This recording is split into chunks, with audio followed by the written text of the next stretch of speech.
구약성경 사무엘하 24장 24절 말씀 우리 다 함께 합독할 때 하나님의 음성을 진히 듣기 원합니다. 왕이 아라우나에게 이르되 그렇지 아니하다. 내가 값을 주고 내게서 사리라. 값없이는 내 하나님 여호와께 번제를 드리지 아니하리라 하고 다윗이 은 50세겔로 타작 마당과 소를 사고. 아멘. 저는 오늘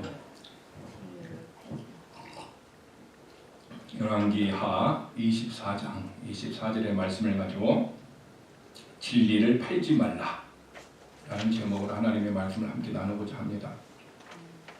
우리는 지난주에 진리를 사라 라는 말씀을 들었고 오늘은 진리를 팔지 말라라는 말씀입니다.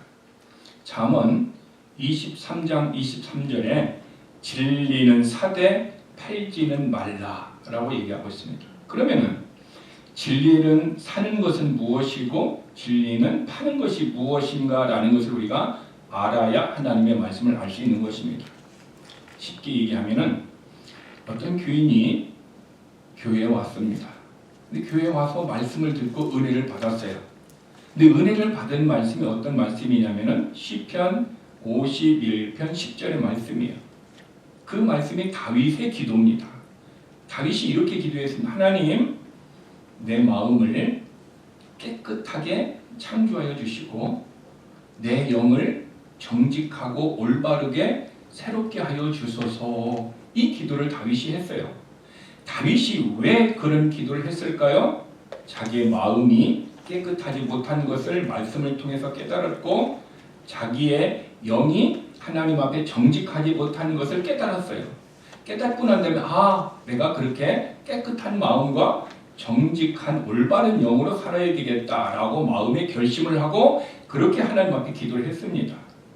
오늘 우리들도 하나님의 말씀을 받고 나도 그렇게 깨끗한 마음으로 내 인생을 하나님 앞에 살아야 되겠다. 그리고 올바른 영을 가지고 하나님 앞에 내가 신실한 삶을 살아야 되겠다라고 은혜를 받았다면은 그 사람은 진리를 산 것입니다. 근데 진리를 샀는데 이것은 반절만 사는 거예요. 그러면 나머지 반절을 또 사야 된단 말이에요. 근데 어떤 상황이 왔습니다. 어떤 상황이 왔는데 그 상황이 내가 거짓말을 한 번만 딱 해주면은 너도 손해보지 않고 나도 손해보지 않고 너도 돈을 벌 수 있고 나도 돈을 벌 수 있는 그도 만불을 벌고 나도 만불을 벌 수 있는 기회가 있어요. 근데 내가 거짓말 한 번만 해주면 되는 거예요.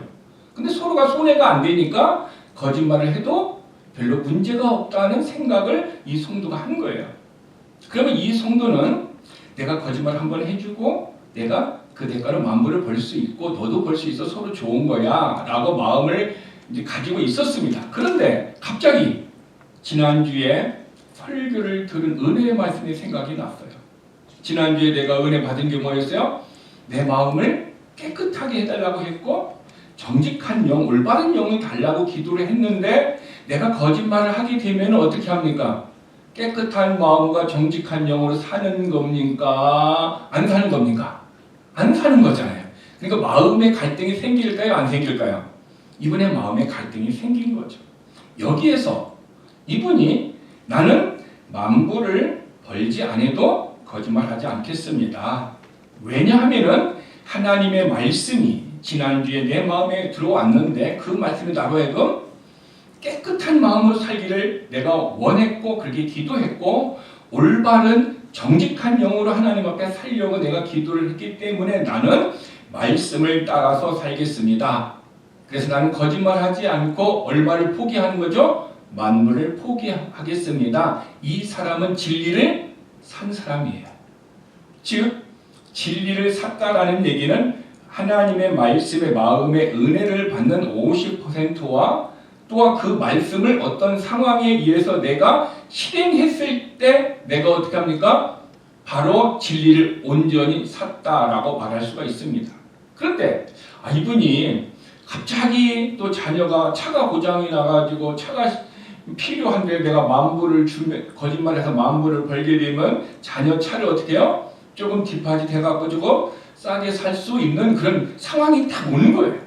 상황이 왔을 때 내가 정직한 영으로 살고 깨끗한 마음으로 살고 싶은데 어쩔 수 없는 상황이기 때문에 내가 돈 만불 가지고 내가 아들 차를 사줘야 되기 때문에 내가 어떻게 해요? 거짓말을 해버렸다.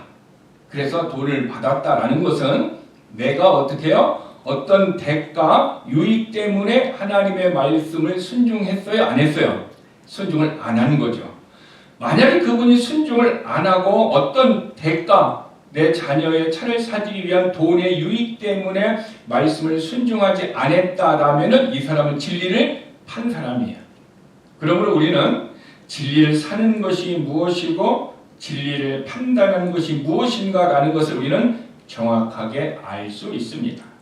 저도 여러분도 우리의 과거의 삶을 보면 어떻게 했습니까?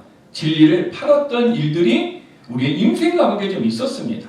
또 하나 진리를 팔지 않고 내가 고난을 당하고 내가 자동차를 자녀에게 못 사주고 또 더 많은 페임을 한다 할지라도 내가 더 열심히 일해야지 하면서 내가 정직한 마음을 지켰다면 우리는 과거에 내가 진리를 샀던 경험이 있는 것입니다.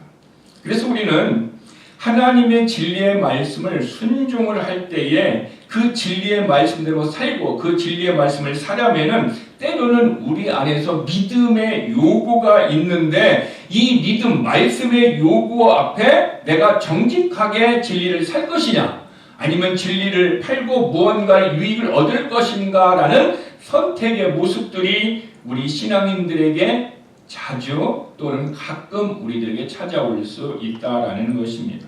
그런데 때로는 하나님의 말씀 때문에 내 인생의 방향이 바뀌어지기도 해요. 하나님의 말씀 때문에 때로는 내 계획을, 인생의 계획을 수정해야 할 필요가 있다라는 것입니다. 그때 하나님의 말씀을 들으면 그래 내가 그렇게 해야지, 내가 이것을 포기하고 이렇게 해야지, 아니야 내 인생의 방향은 나는 이렇게 결정했는데 이렇게 해야지 하고 내가 하나님의 말씀을 듣고 우리가 은혜 받는 데까지는 결심하는 데까지는 누구든지 할 수 있습니다. 누구든지 여기까지는 다 할 수 있어요. 그런데 은혜 받은 대로 내 인생의 계획을 바꾸고 또한 내가 가야 할 방향을 또 바꿔야 할 때 우리는 그렇게 하기가 믿음의 요구가 있을 때 믿음의 행위대로 하면 쉽지만 그러나 내 안에 믿음의 요구를 내가 살고 싶지 않을 때는 우리 마음에서 내가 비용을 지불해야 하기 때문에 우리의 삶은 계속해서 갈등하고 계속해서 방황할 수 있다는 것입니다. 이 말은 진리의 말씀을 아멘 맞습니다 하나님 거기까지는 좋았는데 그 말씀대로 살려고 할 때는 때로는 내가 비용을 지불해야 하고 때로는 대가가 있어야 되고 때로는 수고해야 되고 헌신해야 되고 때로는 내가 돈을 도네이션 해야 되고 또 돈을 또 다른 사람에게 투지하고 선교해야 하는 일들이 우리 안에 왔을 때 우리는 망설이고 또한 비용을 지불하는 것 때문에 우리는 진리의 말씀을 포기할 수 있다는 것입니다. 여러분, 우리는 하나님의 말씀을 실행하기 위해서, 순종하기 위해서는 반드시 비용이 듭니다. 반드시 순종의 대가를 통해서 우리는 대가를 지불해야 된다는 것입니다. 그런데 우리는 때로는 순종하기 싫을 때가 있어요. 때로는 대가를 지불하기 싫을 때가 있습니다. 왜 그럴까요? 우리가 하나님의 말씀을 먹을 때는 꿀송이같이 답니다. 그래서 에스겔도 하나님의 말씀을 먹었더니 내 입에는 꿀송이같이 달더라. 그런데 어떻게 합니까? 그 다음에 내 배에서는 쓰더라. 쓰다는 게 뭐예요? 그 말씀대로 살려고 하니까 힘들고 시간도 들여야 되고 때로는 돈도 들여야 되고 때로는 손해가 되는 일들이 있어서 배에서 쓰더라라고 에스겔이 고백을 했듯이 우리들도 하나님의 말씀을 먹은 경험이 다 있기 때문에 때로는 어떻게 합니까? 배에서 쓴 것이 있는 것은 비용을 지불하는 것이 때로는 싫다라는 것입니다. 우리가 마켓에서 아주 작은 물건을 살 때도 이쪽에서는 얼마, 이쪽에서는 얼마 비교합니다. 그럼 비교했을 때 어떤 것을 우리가 산 겁니까? 똑같은 건데 일부러 비싼 것을 삽니까? 아니면 좀 싼 것을 선택합니까? 좀 싼 것을 선택합니다. 저도 그렇고 적지 않은 많은 사람들이 그렇게 합니다. 그런데 왜 우리는 값을 지불하는 것을 왜 우리는 싫어할까요? 왜 그것은 우리는 적지 않은 모습들이 우리는 좀 공짜를 좋아할 수도 있고 적게 값을 지불하고 싶은 것들이 우리 마음 안에 있기 때문인 것입니다. 그래서 진리 앞에서도 그 진리를 실행하는 데 있어서 현실 속에서 우리의 삶들은 어떻게 합니까? 갈등을 한다는 것입니다. 오늘 본문을 보면은 다윗은요 갈등하지 않았다라는 것을 알 수가 있어요. 다윗이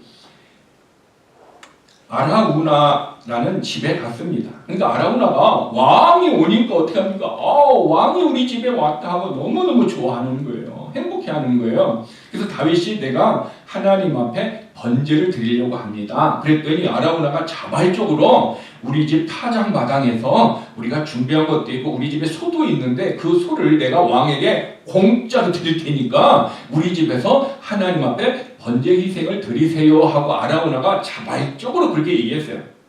이럴 경우에 여러분 같았으면 어떻게 할 것입니까? 두 가지입니다. 하나는 나에게 도네이션을 했구나. 나한테 공짜를 줬구나. 그래서 내가 그것을 가지고 하나님 앞에 번제를 드릴 수도 있습니다.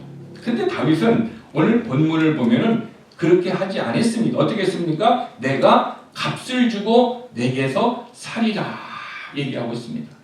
다윗은 무엇을 알고 있었냐면은 하나님 앞에 드리는 제사는 누구의 것을 가지고 드려요? 내 것을 가지고 드려야 되는 걸 알았어요. 내 것을 가지고 내가 드려야 되는 거죠. 다른 사람이 나한테 도네이션 했다고 해서 그것을 드리는 것이 아니라 내 것을 가지고 드려야 된다는 것을 다윗은 알았어요. 그래서 다윗은 아라우나가 준다고 했을 때 공짜로 드릴 수도 있었지만 다윗의 마음은 아니다. 내가 내 타작마당과 내 소를 값을 지불하고 내가 사서 하나님 앞에 드리겠다. 그리고 값을 지불하고 어떻게 했습니까? 그것을 사서 하나님 앞에 번제를 드렸더니 사무엘하 24장 25절에 그 결과 그 땅을 위한 기도를 들으시며 이스라엘에게 내리는 재앙이 그쳤더라. 누가? 하나님이 그렇게 해주셨다는 거예요. 여기서 다윗은 하나님 앞에 진리의 말씀에 따라서 자기가 돈을 지불하고 대가를 지불하고 나서 타작마당도 사고 소도 사서 하나님 앞에 드렸다라는 것입니다. 저와 여러분의 삶 가운데서도 우리가 하나님 앞에서 진리의 말씀을 실행하고 하나님의 말씀대로 순종하는 삶을 산다라는 것은 하나님의 말씀을 어떻게 합니까? 사야 되는 거예요. 내 것으로 만들어야 되는 것이죠. 내 것으로 소유로 만들고 소유로 만든 그것에 대해서 반드시 우리는 순종을 할 때 값을 지불한다라는 것입니다. 그러면 우리의 믿음의 생활을 한번 점검해 봐야 됩니다.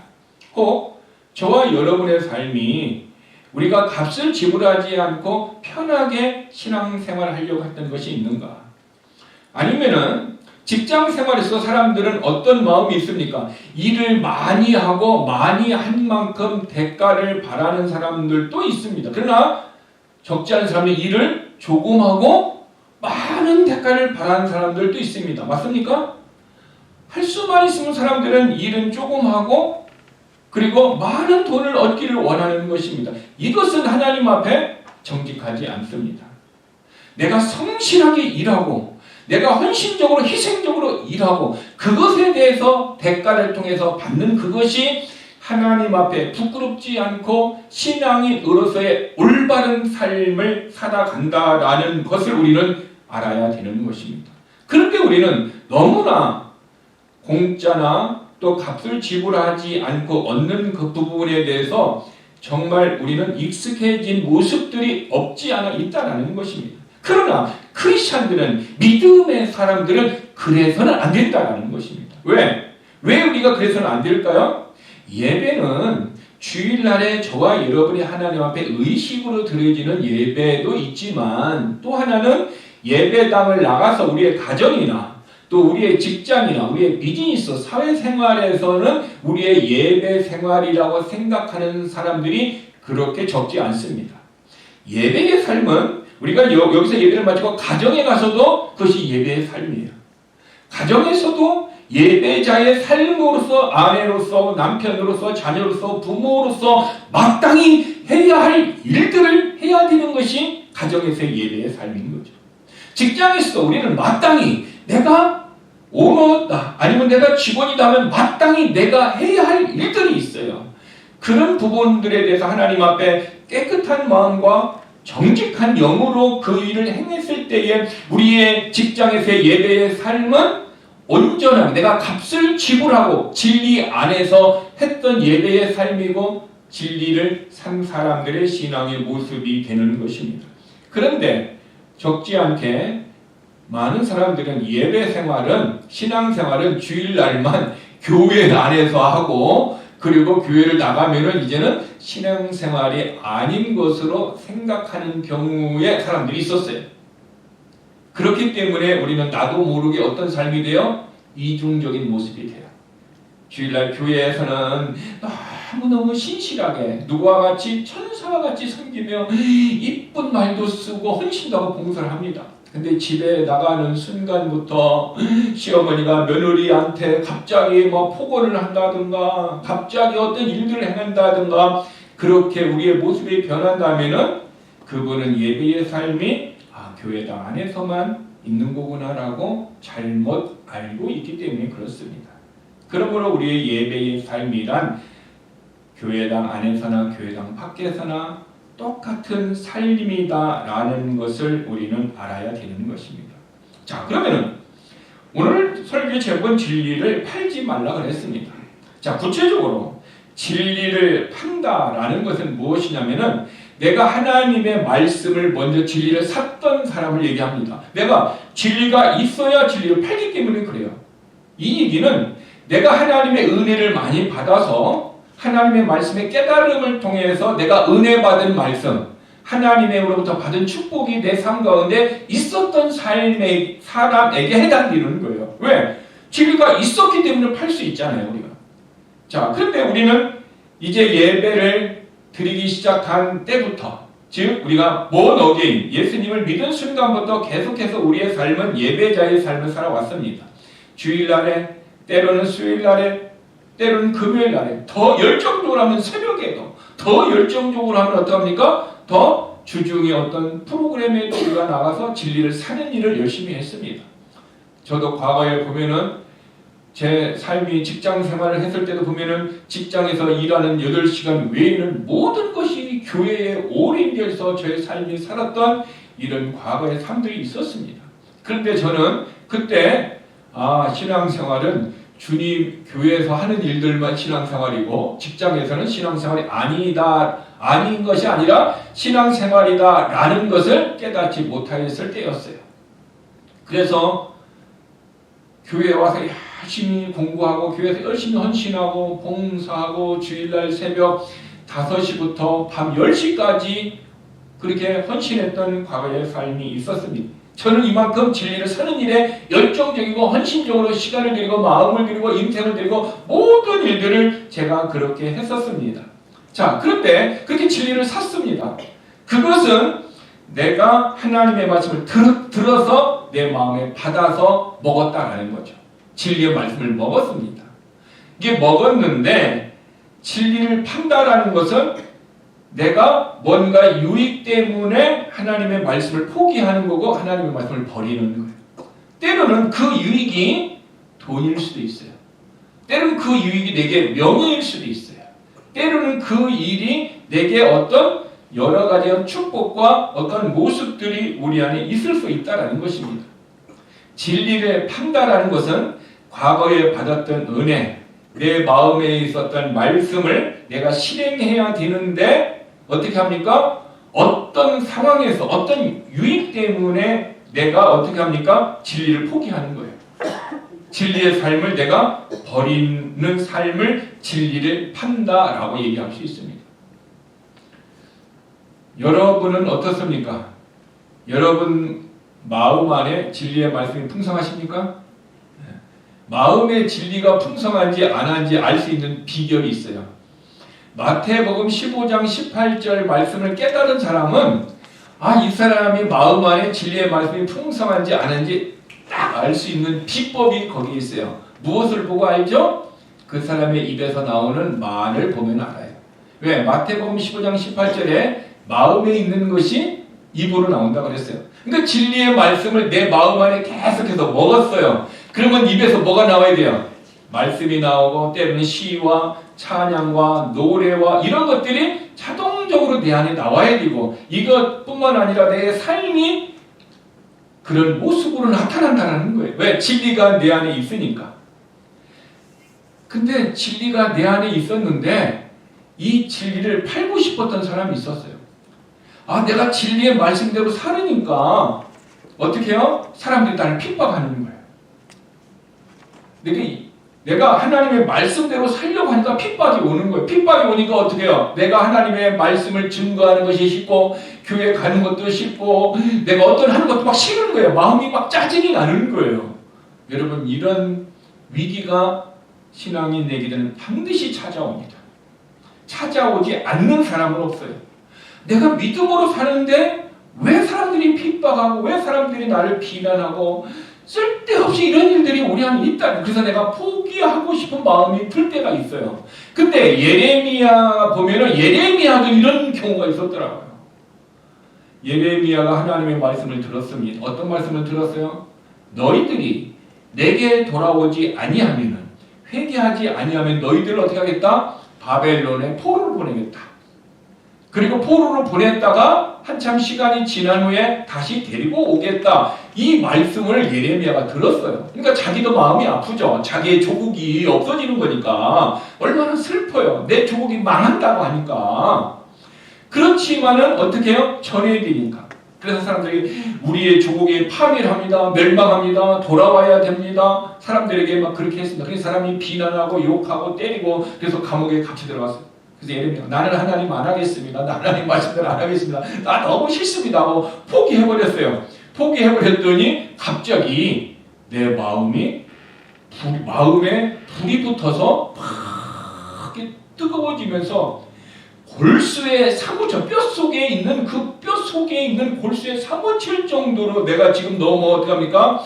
내 몸이 불에 타는 것 같아서 내가 견딜 수 없습니다. 그래서 내가 다시 어떻게 말씀을 전하겠습니다 라고 고백을 하는 거예요. 저는 이렇게 진리가 내 마음 안에 있으면은 우리를 어떻게 합니까? 뜨겁게 합니다. 예수님과 함께 복음을 전했던 제자가 예수님이 죽었다라는 말을 듣고 어떻게 합니까? 자기 고향 엠마오로 가는 거예요. 예루살렘을 등지고 엠마오로 가는 거예요. 근데 예수님이 부활하셔서 엠마오로 가는 두 제자 옆에 곁에 서서 얘기하는 거예요. 너 어디로 가냐? 엠마오로 갑니다. 왜 엠마오로 가냐? 했더니 예수님이 죽었습니다 하고 예수님이 막 말씀을 전해줬어요. 막 전해주니까 어떻게 해요? 갑자기 그들의 마음이 뜨거워지기 시작했다. 여러분, 진리가 내 안에 들어오면은요, 예레미야와 같이 골수가 사무칠 정도로 우리의 몸을 견딜 수 없을 정도로 만들기도 하지만 우리의 마음을 뜨겁게 인도하는 거예요. 이 경험이 우리의 과거의 삶에 있으셨을 줄로 믿습니다. 문제는 지금도 있느냐? 과거에 있는 것보다 지금도 뜨겁게, 지금도 더 크게, 더 강하게 일어나느냐라는 것으로 오늘 내 신앙의 상황과 형편을 측정할 수 있습니다. 과거에는 있었는데 지금 내가 없다. 지금 진리의 말씀이 내 안에서 어떻게 합니까? 안에 있기만 하는 거죠. 말씀이 활력 있게 강력하게 움직여야 되는데 움직이지 못하는 거예요. 엠마오로 가는 두 제자와 같이 막 가슴이 막 뜨거워져서 막 내가 막 어떻게 해야 될지 모르죠. 어떻게 할지 모르니까 어떻게 해요? 그냥 교회에 와서 막 기도하고 막 견딜 줄 모르니까 막 전도하러 나가고 어떻게 할지 모르니까 하나님을 막 찬양하고, 이런 과거에 우리의 경험이 있었지만 지금 이것이 식어졌다 그러면은 지금 내 영적인 상태는 어쩌면 하나님이 보시기에 조금 엠마오로 가는 두 제자와 같이 실망의 모습으로 평가할 수도 있습니다. 그렇지만 지금 식어졌다고 걱정할 필요 없어요. 왜? 엠마오로 가는 두 제자도 주님의 말씀에 다시 전해주니까 다시 리바이블이 된 거예요. 다시 회복되고 다시 성장하고 다시 부흥이 일어난다는 것입니다. 그러므로 우리는 지금 이 시간 우리에게 필요한 것이 뭡니까? 우리의 가슴을 뜨겁게 하고 예레미야와 같이 골수에 사무치는 불같은 성령의 역사가 우리에게 있기 위해서는 리바이벌, 다시 하나님의 역사가 내 안에서 회복되어야 합니다. 다시 진리의 말씀을 우리가 팔았던 부분에 대해서 하나님 앞에 회개하고 돌아와서 어떤 대가와 지불을 하더라도 이 진리의 말씀을 순종하고 나아가는 그런 마음, 그런 결심, 그런 행함, 그런 액션, 그런 실행이 있을 때에 주의 성령의 능력이 우리의 삶을 다시 회복되게 하고 우리 교회를 다시 회복되게 하고 이 나라의 민족과 우리의 조국도 하나님께서 회복되게 하여 주실 줄 믿습니다. 그런데 우리의 삶은 가끔 일이 되면 힘들잖아요. 부부가 열심히 일해도 어떡합니까? 힘든 사람들이 얼마나 많이 있습니까? 자녀들이 커가서 자녀들이 함께 일을 해야 되는데 부부만 일하고 한다는 것은 얼마나 힘든 과정입니까? 그래서 때로는 우리는 어떻게 합니까? 진리를 팔았던 우리의 과거의 모습들이 있다면 조용히 여러분들이 그 문제를 가지고 하나님 앞에 내려놓고 주님, 엠마오로 가던 그 두 제와 같이 내 마음을 뜨겁게 하시고 진리의 말씀으로 나를 다시 회복시켜 주옵소서. 그래서 내가 다시 일어나 다시 회복되고 다시 일어나 다시 은혜 받고 다시 일어나 다시 축복을 받고 다시 일어나 다시 헌신하도록 하나님 나를 인도해 주옵소서 하고 저와 여러분이 오늘 아침에 조용히 하나님 앞에 나아가면 어떨까요? 크리스찬인 저와 여러분들은 우리는 이제는 육신의 어떤 유익 때문에 진리를 파는 자가 아니라 어떤 손해와 역경과 고난과 시험이 온다 할지라도 진리를 사는 자가 되어야 될 줄 믿습니다. 성경에 진리를 팔았던 사람이 있습니다. 대표적인 사람들이 여러 가지 있지만 그 중에 하나를 본다면 누굽니까? 다윗이 아니라 가룟 유다를 볼 수가 있어요. 가룟 유다. 가룟 유다는 예수님을 3년간 따라다니면서요 진리를 샀던 사람이에요. 그가 기도할 때 귀신도 떠나가고 병든 자도 치유되고 그런 놀라운 일들을 경험한 사람이에요. 그래도 헌신했던 사람이에요. 얼마나 신임을 받았는지 예수님의 12제자의 곡간을 책임지는 곡간의 열쇠를 지닌 재무 담당까지 했던 사람이었습니다. 그런데 유다의 마음에 이상한 것이 싹트기 시작했습니다. 그것이 뭡니까? 예수님보다도 더 사랑하는 것이 유다의 마음에 들어왔어요. 그것이 무엇인지 아세요? 돈이에요, 돈. 유다의 마음에 돈을 사랑하는 마음이 있었어요. 그래서 유다는 아무도 모르게 어떻게 해요? 가끔씩 그 돈을 빼서 자기 돈을 썼다라고 성경이 기록해 놓았어요. 그만큼 유다는 내 인생에 돈이 많으면은 내가 행복하고 돈이 많은 것은 모든 것을 할 수 있다라는 그런 가치관을 가지고 있었는지도 모릅니다. 근데 유다가 예수님을 팔았잖아요. 얼마에 팔았죠? 은 30에 팔았어요. 왜 은 30일까요? 그 이유가 무엇일까요? 당시에 노예 한 사람을 다른 사람한테 팔 때 얼마예요? 값이 은 30이었어요. 그러니까 예수님은 노예 값으로 팔리는 아주 비참한 모습이었다는 거죠. 그러면은 유다가 진리를 3년간 샀는데 그 진리를 팔았단 말이에요. 은 30에. 근데 그 아이디어, 내가 예수님을 팔아야 되겠다. 그 아이디어는 어디서 났을까요? 자기 아이디어일까요? 아니면 누군가가 옆에서 소스를 줘가지고 지금 같으면은 인터넷에서 어떤 정보를 줘가지고 얻었을까요? 성경 요한복음 13장 2절에 보니까 마귀가 벌써 시몬의 아들 가룟 유다의 마음에 예수를 팔려는 생각을 넣었더라.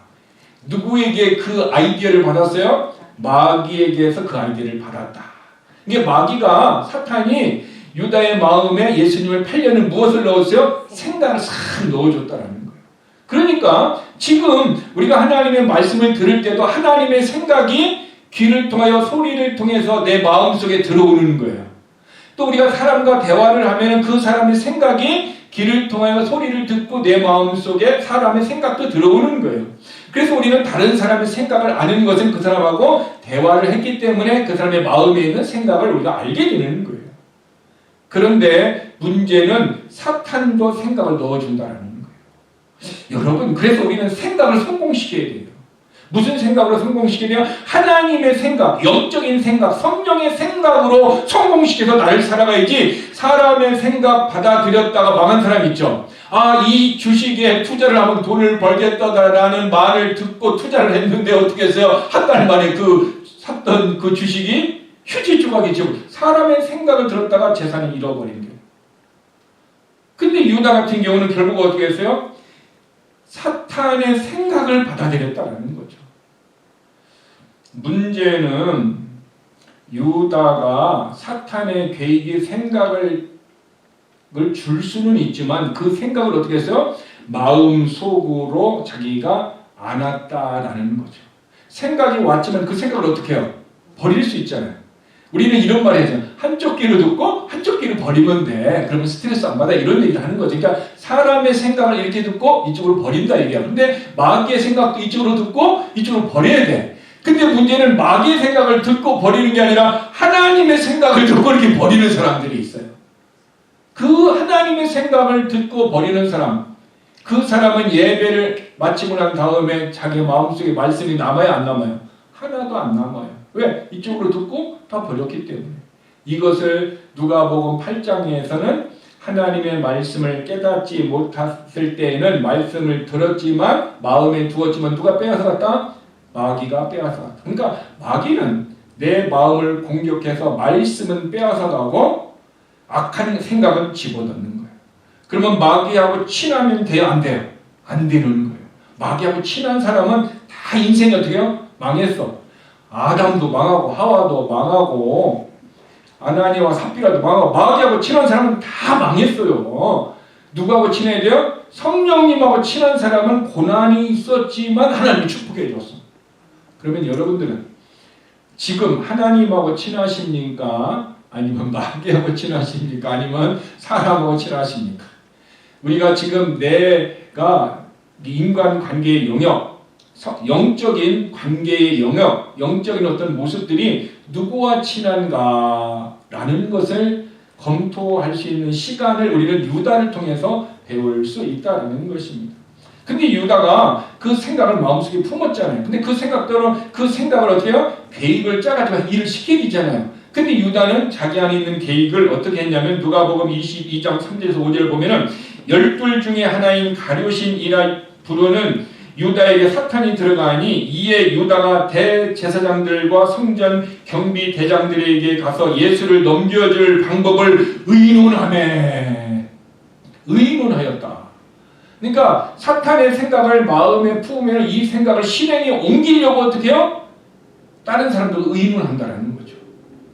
하나님의 말씀을 듣고 이 하나님의 말씀을 가지고 내가 진리를 사고 헌신하기 위해서 믿음의 사람들과 의논해야 되는데 지금 사탄의 생각이 들어와갖고 사탄의 계획을 실행하려고 의논하고 있는 사람의 이름이 누구다? 유다라는 거예요.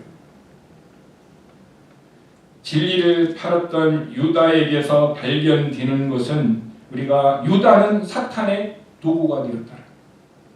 유다는 진리보다 돈을 자기 인생에서 더 중요시 여겼던 사람이에요. 그래 유다의 결과는 어떻게 되었습니까? 그는 그 돈으로 잘 먹고 잘 살고 행복하였더라 라고 있습니까? 그는 그 돈을 써보지도 못하고 그것 때문에 마음의 가치를 느끼고 어떻게 했어요? 자살해서 인생이 끝나버렸어요. 생각 하나 마음속에 잘못 들어와서 인생이 파멸된 사람. 그래서 우리는 육신의 생각, 사탄의 생각이 우리 안에 들어오지 못하도록 성경의 말씀과 같이 무릇 지킬 만한 것보다 너의 마음을 지켜야 되는 거예요. 그래서 마음을 지키려면 어떻게 돼요? 믿음의 방패를 가지고 있으면은 사탄이 불화살을 쏘면 어떻게 합니까? 믿음의 방패를 우리가 다 이게 막아버리는 거죠. 이게 막는 거예요. 근데 믿음의 방패가 없으면 어떻게 해요? 들어와서 나를 쏘는 거죠. 그러면 믿음의 방패는 어디서 나오는 거예요? 하나님의 말씀이에요. 믿음은 들음에 의해 오면 들음은 하나님의 말씀이에요. 이 하나님의 말씀을 사서 그 말씀대로 순종하며 살아가는 사람은 어떻게 합니까? 믿음의 방패가 내 안에 있으니까 믿음에 어떻게 합니까? 쉽게 말하면 방탄조끼를 입고 나면 어떻게 해요? 총을 쏴도 어떻게 합니까? 고통은 약간 있지만은 우리가 생명을 살릴 수 있다는 거예요. 여러분 믿음의 방탄조끼를 입으시기를 바랍니다. 이것은 진리를 사는 것입니다. 이것은 진리의 말씀을 듣고 은혜를 받고 그 말씀대로 순종하며 실행하며 사는 삶이다라는 것입니다. 여러분 진리를 팔았던 또 한 사람이 있습니다. 그 사람의 이름은 대마입니다. 대마입니다. 대마는 어떤 사람이냐면 바울과 함께 선교를 떠났던 사람이에요. 선교를 떠났는데 선교를 가다 보면은 선교가 굉장히 힘들어요. 다른 문화에 가서 해야지, 내 집을 떠나야 되지, 때로는 선교비가 떨어지면 어떻게 해요? 일을 해서 돈을 벌어가지고 선교비를 감당해야 되는 것입니다. 그래서 대마가 바울과 함께 선교를 하다가 너무 힘들기도 하고 또 하나 힘드니까 어떻게 해요? 옛날 생각이 나죠. 여러분 이민 생활에서 힘들면 어떡합니까? 과거에 내가 좋았던 생각이 나듯이 이 대마도 그런 생각이 나는 거예요. 그래서 결국 어떻게 했습니까? 데살로니가 후서 4장 17절에 보면 대마는 현재 이 세상을 사랑하여 나를 버리고 데살로니가로 떠났고, 이 대마는 지금 선교를 하다가 떠났다라는 거죠. 무엇 때문에? 이 세상을 사랑하여 세상에서 주는 쾌락, 세상에서 주는 놀라운 것 때문에 결국 어떻게 해요? 복음 전하는 자기의 사명을 포기했다라는 것입니다. 여러분 대마는 세상의 정과 세상이 주는 쾌락과 유익 때문에 진리를 팔았어요. 그래서 대마는 결국 자기의 사명을 버린 사람이 되었다라는 거죠. 저와 여러분의 삶이 때로는 세상의 것을 얻기 위해서 진리를 팔면 대마와 같이 내 사명을 포기할 수 있어요. 하나님이 내게 주신 사명이 있어요. 여러분에게 주신 사명이 있다라는 거죠. 그 사명을 내가 유익 때문에 어떤 그 유익 때문에 내게 사명을 포기하고 살아갈 수가 있어요. 그것이 육신적인 유익 때문에 그래요. 어쩌면 대마는 우리도 내 삶을 통해서 내가 힘든 이 사명의 길을 가고 있는데, 믿음의 길을 가고 있는데 때로는 힘들고 때로는 고통이 있고 경제적으로 아픔과 때로는 환경의 어떤 어려움 때문에 내가 가야 할 이 사명의 길을 어떻게 합니까? 포기할 수도 있고, 때로는 내가 더 좋은 세상의 유익, 세상의 쾌락 때문에 내가 있는 믿음의 길, 내가 가는 신앙의 길을 포기하고 우리는 다른 길로 갈 수가 있단 말이에요. 이것이 다 어떻게 합니까? 진리를 파는 것이다라는 것입니다. 그러면은 진리를 파는 사람들의 공통적인 속성이 하나 있습니다.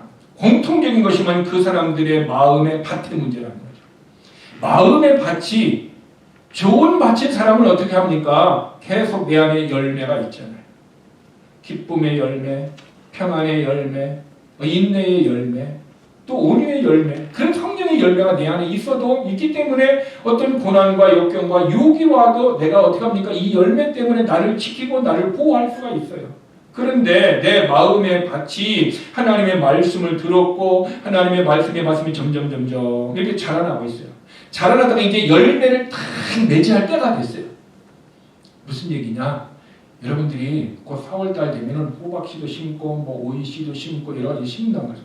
심어가지고 잘 자서 꽃이 있었고 이제 가을이 돼가고 따먹을 순간이 딱 되었는데 갑자기 바람이 불고 우박이 와가지고 호박을 막 때려고 호박도 하나도 못 먹게 되고 깻잎도 다 찢어져서 못 먹게 되고 감도 다 떨어져서 하나도 못 먹게 되는 상황이 있을까요? 없을까요? 이것이 우리에게 찾아옵니다. 이제 다 자라서 열매를 맺어서 따먹으려고 하는 시점에서 그 모든 것이 싹 없어져요. 여러분 이럴 때 나의 영적인 모습을 돌아봐야 돼요. 이럴 때 내 마음의 밭을 봐야 됩니다. 성경 누가복음에는 가시나무 밭이 있습니다. 가시나무 밭은 이제 열매가 맺으려고 잘 자라고 있다는 거죠. 이제 자라려고 하는 순간에 갑자기 어떻게 합니까? 이것이 싹 죽어버렸어요. 하나님의 말씀이 숨이 막혀서 죽었다. 근데 숨이 막혀 죽었는데 원인이 뭐냐? 밭이 이렇게 계속 어떻게 합니까? 위에 꽉 차 있으니까 햇볕도 못 받고 못 받는 거예요. 이 가시밭을 성경은 뭐라고 표현하면 세상의 염려들, 재물들, 쾌락이라고 그래요. 우리는 세상에 염려가 있어요. 자녀를 낳아놔도 학교 가서 공부를 잘하는가? 또 커서 이제 학교를 졸업하고 또 좋은 대학에 가는가? 또 좋은 결혼하고 뭐 하나? 그런 염려들이 쭉 있어요. 비즈니스를 해도 잘 되면 잘 돼도 감사하지만 또 안 될 때는 안 돼도 걱정과 염려들이 충분히 있어요. 교회가 부흥이 되면 감사하지만 부흥이 안 돼도 염려하고 걱정하고 이런 일들이 우리 안에 어떻게 해요? 있단 말이에요. 이런 세상의 일들에 염려들이 있어요. 또 하나는 재물들. 내가 어떻게 하면 돈을 더 많이 벌을까? 어떻게 하면 내가 재물을 잊어버려서 이 재물 때문에 내 인생이 힘들고 어렵구나 하던 이런 재물의 문제도 생겨요. 또한 우리는 쾌락의 문제도 있어요. 내가 먹고 마시는 어떤 모든 것들이 어떻게 합니까? 건강을 위한 것보다도 어떻게 합니까? 그냥 이것을 넘치도록 먹는 일에 사람들이 세상의 쾌락적인 것을 따라서 영적인 것을 수독하고 세상적인 것을 가는 이런 일들이 다 뭐라고 얘기하고 있어요? 가시밭이다. 그러니까 내 마음에 이런 세상적인 것이 꽉 차 있으면은 염려도 많이 들어와 있고 돈도 문제 또 쾌락의 문제가 막 많이 들어와 있으면 어떻게 말씀이 어떻게 해요? 잘하지 못하고 어느 정도 잘하다가 숨이 막혀 죽는다는 거죠. 결국 우리가 진리를 파는 이유가 무엇입니까? 열매를 맺지 못하기 때문에 그러는 거예요. 그러면 열매를 맺지 못하게 진리를 팔 수 있도록 나를 넘어지게 하는 것이 내 마음의 상황이라는 거죠. 내 마음이 가시밭이 되면은 우리는 어떻게 합니까? 말씀이 숨막혀 죽기 때문에 진리를 팔 수밖에 없어. 내가 염려 근심이 있으니까 이 염려 근심을 없애려고 거짓말을 해야 되고 때로는 뭔가를 포기해야 되고 때로는 불의 가운데 있어야 되고 때로는 어떻게 합니까? 내가 그쪽으로 갈 수밖에 없다라는 거죠. 이것이 뭐냐? 내가 진리를 파는 거잖아. 그러나 우리가 과거에 하나님의 말씀의 진리를 경험했다면은 우리는 어떻게 해야 됩니까? 그것 때문에 내가 손해보고 그것 때문에 내가 아픈 경험이 있고 그것 때문에 내 인생에 어떤 것이 있다면은 우리는 내가 어떤 대가와 어떤 것을 지불하더라도 진리는 팔아서는 안 된다라는 말씀을 내 마음에 새기고 그 말씀을 붙들고 기도하게 되면은 하나님이 가시덤불을 다 제거해 주시고 우리 마음의 밭을 어떻게 합니까? 옥토의 밭을 만들어 주는 거예요.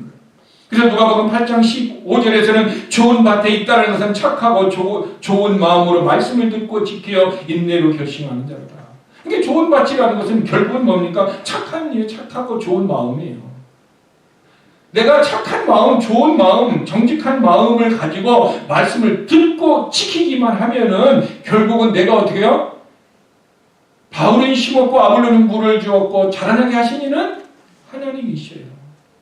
하나님이 열매를 맺게 하시고 하나님이 내가 진리를 실행할 수 있도록 하나님이 내게 도움을 주시는 것입니다. 그래서 열매를 맺지 못했던 우리의 모습이 있다면은 우리가 과거에 어떻게 해서 내 마음의 밭에 문제였다. 근데 내가 과거에 열매를 많이 맺어서 나의 삶이 너무 풍성했다. 과거에 나의 영적인 삶인 그때가 내가 최고였다라고 우리는 얘기할 수 있어요. 그때가 뭐냐면 우리의 마음의 밭이 굿그라운드, 좋은 밭이었다라는 거죠. 그때가 내가 가장 선했고 그때가 정직했고 그때가 내가 인내할 수 있었고 그때 내 마음의 밭에서 예레미야와 같이 말씀이 내 안에서 계속해서 뜨겁게 활력 있게 역사하고 있었던 때였다는 거예요. 그러므로 저와 여러분의 삶이 지금 내 마음의 옥토의 밭이 되도록 우리는 하나님 앞에 기도해야 합니다. 다시 하나님 앞에 우리는 환경의 문제를 논할 필요가 없습니다.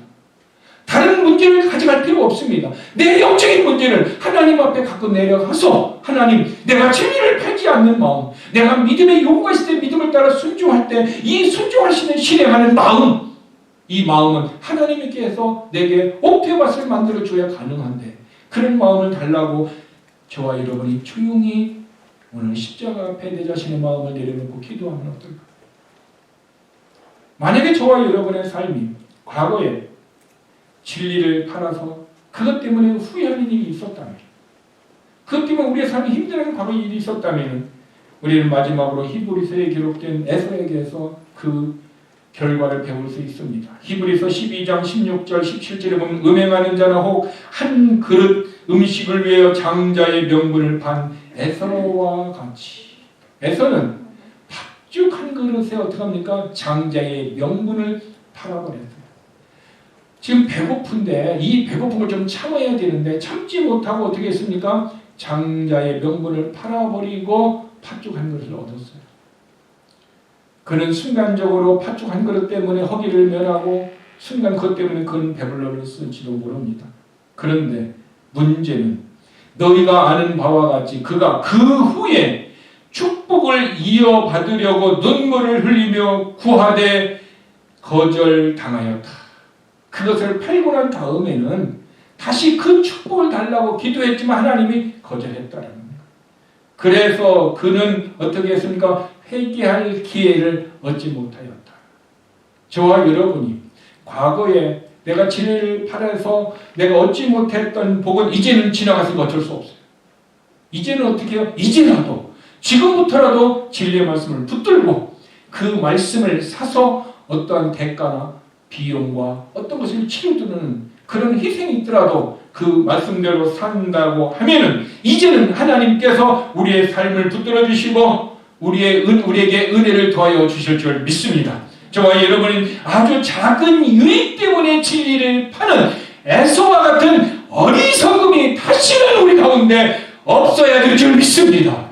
그러므로 하나님의 말씀을 따라서 하나님의 은혜를 받은 우리가 조금은 힘들고 조금은 고통이 있고 조금은 어렵더라도 우리가 은혜의 길에서 벗어나지 않고 말씀을 따라 살아가는 저와 여러분, 우리 교회 모든 성도가 되기를 주님의 이름으로 축복합니다.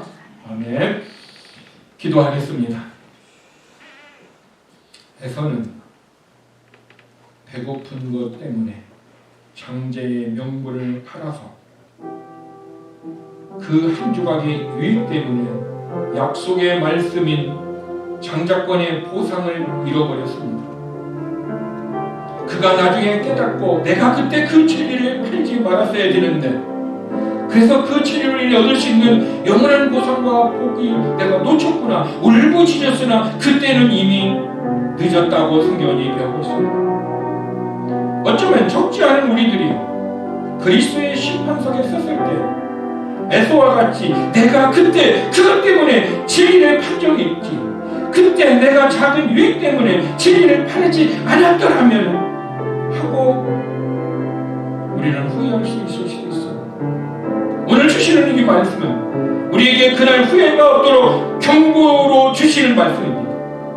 그래서 우리의 마음이 다시 좋은 열매를 맺을 수 있는 좋은 파트로 하나님께서 우리의 마음이 변하기를 원합니다. 그러려면 우리는 진리를 팔지 않아야 됩니다. 작은 유익 때문에 진리의 말씀을 불순종하지 않고, 작은 유익 때문에 좋은 것을 팔지 않고, 작은 유익보다도 더 큰 유익을 바라보는, 그리고 오늘의 고난을 이기고 오늘의 아픔을 이길 수 있는 그런 믿음을 달라고, 그런 우리 교회가 되게 해달라고, 그렇게 살아갈 수 있는 우리의 모든 삶이 되도록 우리 다 같이 합심으로 기도하시겠습니다. 아버지 하나님 감사합니다. 좋은 땅에 있다라는 것은 착하고 좋은 마음으로 말씀을 듣고 지켜 인내로 결심하는 자라 했습니다. 하나님, 우리의 마음이 좋은 밭의 마음이 밭이 되고 싶습니다. 그러기 위해서는 아주 내게 작은 유익 때문에 진리를 파는 자가 아니라, 그 작은 유익이 있다 없다 할지라도 우리가 진리를 팔지 아니하고 하나님의 말씀을 따라서 어떠한 고통과 역경과 아픔이 있다 할지라도, 시험이 있다 할지라도 하나님의 말씀을 순종하며 하나님의 말씀을 따라 살아갈 수 있는 우리 모든 성도가 되도록 하나님이 역사해 주시고 인도하여 주시옵기를 원하옵나이다. 아버지 하나님, 우리 마음의 밭이 때로는 세상의 것 때문에, 세상의 염려들 때문에, 우리 인생의 아주 작은 것 때문에 믿음의 삶을 팔아버렸고, 때로는 하나님의 말씀을 버렸고, 때로는 작은 물질 때문에, 세상의 육신적인 쾌락 때문에 하나님의 말씀을 버리고 육신의 쾌락을 따라갔으며 하나님의 말씀을 버려버리고, 때로는 어떤 재물을 따라 살아갔던 우리의 모습들을 용서하여 주시옵시고, 이제는 내게 작은 유익 때문에 사는 자가 아니라 어떤 고난과 역경이 있어도 고난의 진리, 하나님의 말씀의 진리를 따라 살아갈 수 있는 우리 모든 성도가 되도록 하나님 도우시고 역사해 주시고, 진리를 파는 자가 되지 않게 해주시고, 진리를 사는 자, 하나님의 마음에 바친 좋은 자가 되도록 하나님 붙드시고 역사해 주시옵기를 원합니다. 아버지 하나님, 우리 교회는 진리를 파는 교회가 아니라 진리를 사는 교회가 되게 하여 주시옵기를 원합니다. 우리 모두가 하나님의 은혜와 하나님의 말씀대로 살아가는 자가 되기를 원합니다. 우리에게 앞으로 어떤 고난과 역경이 온다 할지라도, 앞으로 우리의 삶이 어떤 한계가 온다 할지라도 우리는 하나님의 말씀을 포기하지 않고, 우리는 하나님의 말씀을 붙들고 오직 예수의 피, 오직 십자가, 오직 성령의 능력에 따라 성령님과 동행하며 하나님의 은혜에 따라 살아도록 하나님 도우시고 역사하여 주시옵기를 원합니다. 하나님, 오늘 아버지 교회에 나올 때에 우리가 하나님 앞에 11절을 드리고 주일 예물을 드리고 감사함을 드립니다. 이삭과 같이 우리의 몸을 하나님 앞에 예물로 드립니다. 우리의 기도의 제목을 드리고 우리의 마음의 소원을 드렸습니다. 아버지 하나님, 받아주시옵소서. 땅에 사는 우리들에게 하늘의 것으로 하나님으로 부여하게 하여 주시고 하나님의 말씀으로 풍성케 하여 주시옵시고 하나님의 영광을 위하여 살아갈 수 있는 복된 우리의 말에 다 죄를 위해 성도들이 되도록 축복하여 주시옵소서. 땅에서 살지만 하늘을 바라보고 살고 하늘을 위해서 살 수 있는 그런 영적인 교회, 영적인 성도가 되도록 하나님 축복하여 주시옵소서. 진리를 실행하려고 할 때에 어떤 비용과 대가를 지불한다 할지라도 그 말씀대로 순종하고 그 말씀대로 행할 수 있는 믿음의 역사가, 성령의 역사가, 성령의 능력이 예레미야와 같이 우리 마음 안에서 우리를 뜨겁게 역사하여 주셔서 우리가 그 은혜, 그 사랑을 따라 살아가는 우리 모든 성도, 우리 교회가 되도록 축복하여 주시옵소서. 예수님의 이름으로 기도드렸습니다.